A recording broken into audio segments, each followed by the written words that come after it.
किसी समय की बात है।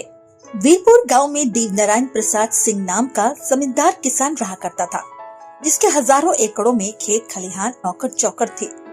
परिवार में अपनी पत्नी और 6 माह का नन्हा सा प्यारा बेटा भी था। एक दिन की बात है। जमींदार की पत्नी, मेरी नैनों को सुख देते हो तुम, मेरा लाडला बेटा, ओ मेरा राजा बेटा। वीरपुर गांव के पास ही कुछ किलोमीटर दूर में एक वन था। कुछ जंगली जानवर भी रहा करते थे। सारे जीव जंतु कहाँ गायब हो गए? कहीं मेहमान तो नहीं चले गए सारे के सारे? आज इस वन में थोड़ा ज्यादा ही शांति क्यों है, समझ नहीं आ रहा है। आज कुछ खाने को भी मिलेगा या नहीं?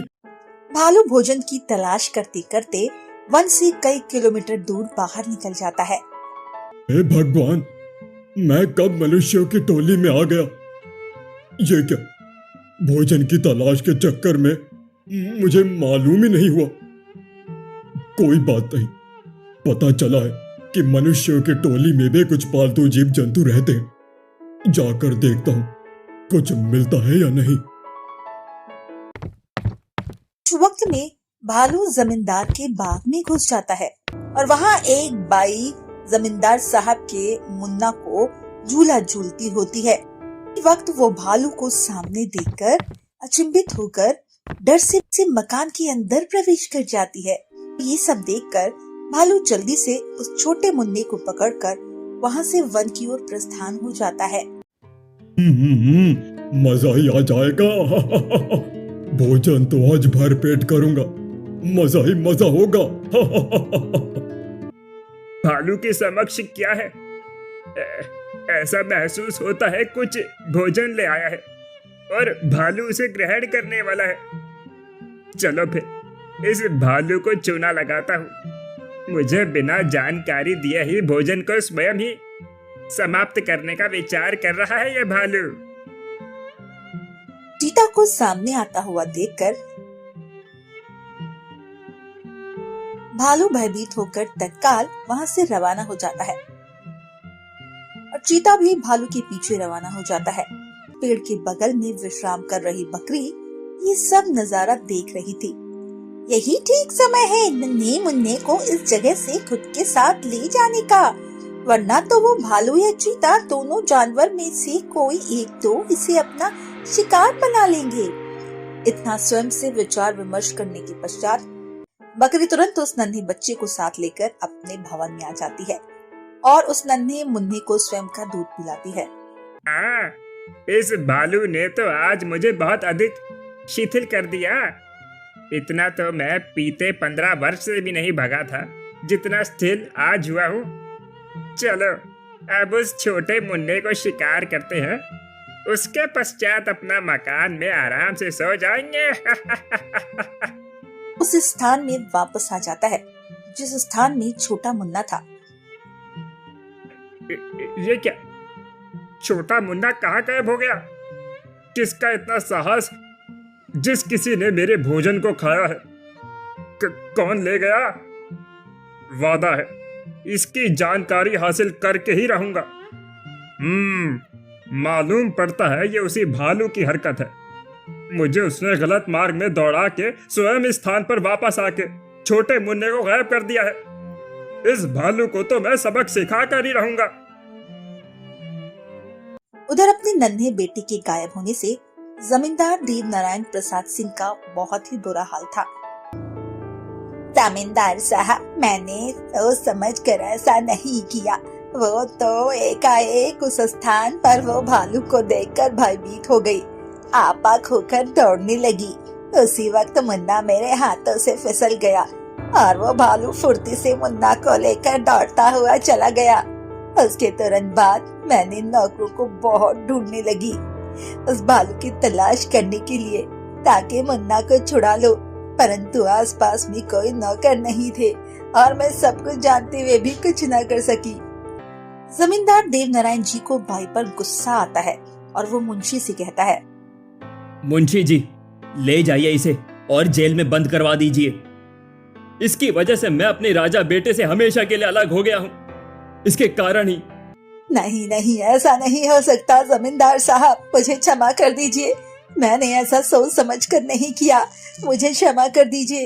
इंसान का बेटा है न जाने ये भालू और चीता अपना भोजन बनाना चाह रहे थे।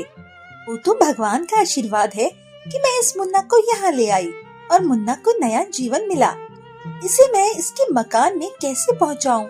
मुझे तो ये भी ज्ञात नहीं है कहाँ होगा मकान, किस गांव में होगा और मुन्ना के माताजी पिताजी कौन है। परंतु अब से मुन्ना की देखरेख मुझे करनी है और जंगल के जानवर से भी मुन्ना को बचाना है।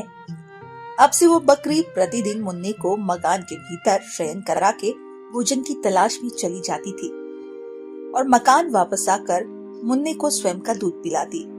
इसी तरह का दिनचर्या चलता रहा। मुन्ना अब बड़ा हो जाता है। मुन्ना को समझाते हुए बकरी कहती है, पुत्र, मैं भोजन की तलाश में जा रही हूँ, ध्यान रहे। तब तक ये मकान में ही शांति से रहना और हल्ला गुल्ला नहीं करना, वरना किसी भी जीव जंतु को मालूम हो जाएगा कि यहाँ पे कोई व्यक्ति है तो दिक्कत हो सकती है। तुम्हारे लिए भी तरोताजा फल ले आऊंगी मैं।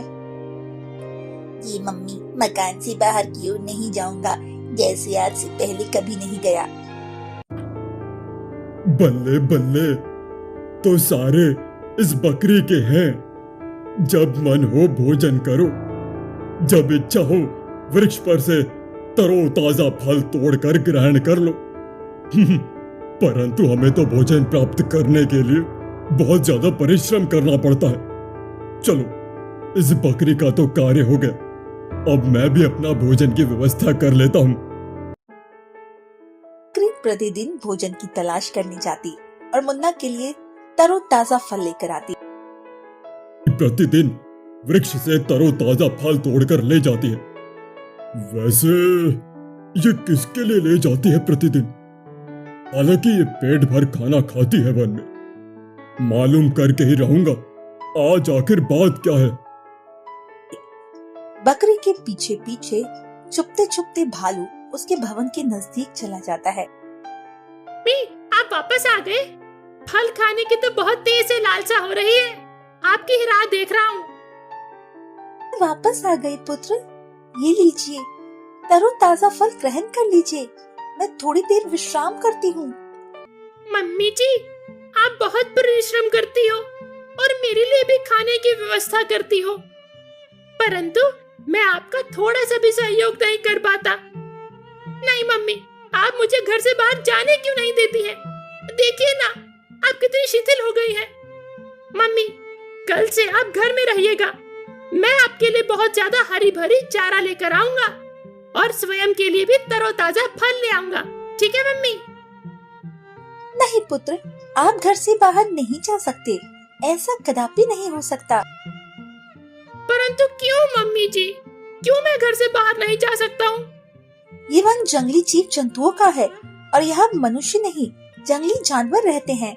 किसी भी तरह के वन्य जीव आपको अकेला देखकर अपना भोजन बना लेंगे। इसी वजह से मैंने आपको इतने वर्षों से घर से बाहर नहीं जाने दिया।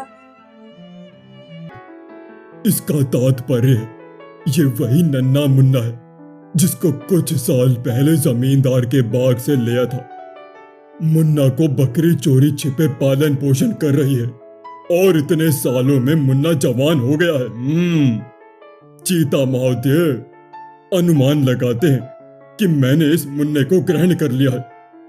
चीता महोदय को इस बात की जानकारी देनी होगी। ये क्या बात हुई?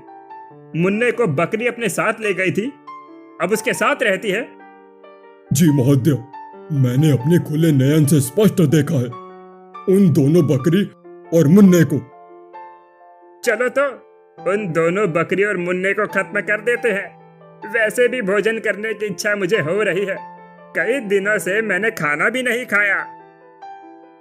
नहीं महोदय, नहीं, भूल से भी मत करिएगा, क्योंकि इस वक्त बकरी को शिकार करने गए तो कुछ हासिल नहीं होगा। बात यह है कि बकरी अपने मकान का द्वार बंद करके रखती है और अगर हम दोनों को कहीं से नजर पड़ गई, सावधान हो जाइएगा। इस कारण सुबह बकरी भोजन की तलाश करने जाएगी, उसी वक्त आप शिकार कर लेना और उसके पश्चात मुन्ना को खत्म करने में कोई दिक्कत का सामना नहीं करना पड़ेगा। सही कहते हो, हम दोनों सवेरे ही उस बकरी का शिकार कर लेंगे और उसके पश्चात मुन्ना को भी। बकरी अपने मुन्ना से बात करते हुए, ठीक है मुन्ना, मैं भोजन की तलाश करने जा रही हूँ, बहुत सारे ताजा फल फ्रूट लेकर आऊंगी। अच्छा मम्मी, आप जाइए। अमात्य, तुरंत शिकार कीजिए, भोजन आपके सामने उपस्थित है, ज्यादा सोचिए मत। बात तो सही बोल रहे हो, अब मुझे लेट नहीं करना चाहिए, भोजन सामने उपस्थित है। बकरी के समक्ष चीता तत्काल उपस्थित हो जाता है। ए बकरी, तुम्हें क्या लगता है कि मुझे कुछ ज्ञात नहीं है? मुझे सब कुछ जानकारी है। अभी तो तुम मेरा भोजन बनोगी और उसके पश्चात मुन्ना को भी शिकार करूंगा। वन विभाग वाला कहां से आ गया? हमारे साइड ही आ रहा है, मालूम होता है। हमें पकड़कर इंसानी पार्क में बंद कर देंगे। भागो रे मम्मी, बंदी नहीं बनना मैंने। ओह माय गॉड, भालू तो डर कर चला गया। मुझे क्या करना चाहिए? वन विभाग वाले तो वाकई में बहुत डरावने लग रहे हैं। मुझे ही कहीं पकड़कर बंदी ना बना ले। इतनी बात बोलकर चीता डर के तुरंत चला जाता है और वन विभाग का कर्मचारी बकरी के नजदीक जाकर कहता है, आपके कारण मेरी जिंदगी बच गई, आपको दिल से बहुत बहुत शुक्रिया। बकरी, मैं तो इस वन में भ्रमण करने के लिए आया था कि कोई जानवर तो किसी को बेवजह परेशान नहीं कर रहा। वन विभाग के अधिकारियों ने भेजा है, परंतु मैंने आज आते ही क्या देखा कि चीता आपके समक्ष उपस्थित है, जिसे देखकर भयभीत हो गया वो। परंतु वो चीता स्वयं ही भयभीत होकर चला गया। इस कारण आपको जीवन दान मिला। किंतु ये सब जो हुआ आपके आने से हुआ, नहीं तो क्या मालूम मेरी स्थिति क्या होती और मेरे साथ उस मुन्ना का क्या होता। आदमी का बच्चा मेरे साथ रहता है, मैंने अपनी बेटी जैसी परवरिश की है, मेरे सर्वनाश के पश्चात उसकी क्या स्थिति होगी। संभव क्या आपके साथ इस वन में मनुष्य का एक बच्चा साथ रहता है? यह संभव कैसे हो सकता है? आप मुझे अपने मकान लेकर चलिए, मैं उस बच्चे से मिलना चाहता हूँ। उस वक्त बकरी वन विभाग के कर्मचारी को अपने मकान ले जाती है और अपने मुन्ने के बारे में जानकारी देते हुए बताती है। मकान पहुंचकर, आपका दिल से बहुत बहुत शुक्रिया, आपके कारण मेरी मम्मी को जीवन दान मिला है। बकरी, आपने इस मुन्ने की परवरिश की है, वो भी इस खतरनाक वन में कितने दिक्कतों का सामना करके। आपको मेरा सैल्यूट है, आप सच में बलवानी माता हो। आपको मेरा साक्षात दंडवत प्रणाम। ठीक है, तो मैं निकलता हूँ, आते जाते मिलता रहूंगा। भाग के कर्मचारी जाने के पश्चात मुन्ना दया भाव से अपनी मम्मी से कहता है, आपको मैं कितनी बार बोल चुका हूँ, अब मैं बालिग हो चुका हूँ, अभी आपकी देखभाल कर सकता हूँ। आज की ही बात है, चीता और भालू आपका शिकार कर लिए होते तो मम्मी मेरा क्या होता, मैं कैसे जीवन जीता। मम्मी, हम लोग एक काम करते हैं, इस वन को त्याग कर दूसरे स्थान पर क्यों नहीं चले जाते। मैं कुछ कार्य करके आपके लिए प्रतिदिन बहुत सारा घास और भोजन लाया करूंगा, परंतु अब हम किसी भी स्थिति में यहाँ नहीं रहेंगे क्योंकि आपकी जिंदगी का सवाल है ये।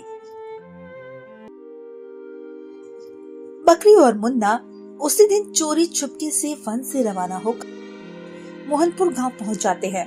उसी गांव में एक छोटा सा मकान बनाकर निवास करने लगते हैं। मैं भोजन की तलाश में जा रहा हूँ, तुरंत ही आ जाऊंगा। मम्मी, आप मकान में ही रहना। परंतु मुन्ना, तुम्हें कुछ ज्ञान ही नहीं है और ये जगह से अनजान हो, कैसे जाओगे? कोई ये वन है जो मुझे यहाँ से चीता या भालू अपना शिकार बना लेंगे। ये गांव है मम्मी, यहाँ मेरे जैसे ही आदमी रहते हैं और मुझे क्यों और मैं क्यों उनसे भयभीत रहूंगा। मम्मी चिंता मत कीजिए, मैं तुरंत आ जाऊंगा।